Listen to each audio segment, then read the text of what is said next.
Good morning, we're Team 1, made of Jimena Zúñiga, Julieta Miranda, Natalia Soto, Leonardo Bravo, and Grecia Cortez.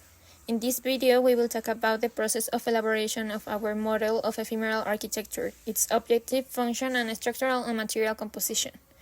Based on our paraboloid roof, it was decided to create a design that matches and visually complete the shape of the formwork. For this last part, the simulation model of the house was complete, designed based on the measure of Rodeo, a space located in the lab, with the intention of creating a pleasant space for students through ephemeral architecture, however, that broke with the orthogonality of the similar structures, thus reaching the design of a paraboloid roof. We began the last phase of the wall design by partially enclosing the interior space that helped avoid the sensation of being trapped in a vast space caused by the high dimensions of the project. A design was created with a 1.22 meter by 2.44 meter plywood planks and pieces of the same size cut in a sequence to achieve a rhombus, with the open space on each side of the tea house that was obtained by taking the diagonals from the middle of the first pole to the corner sides of the inferior and superior of the ends.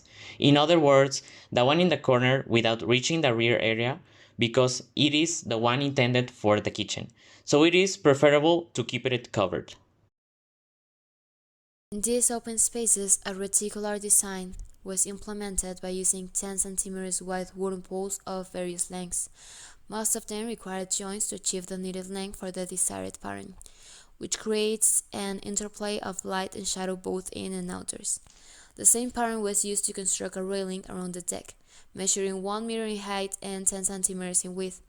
A similar railing is presented in the center of the tea house, protecting the area with a double height from the ground level to the roof.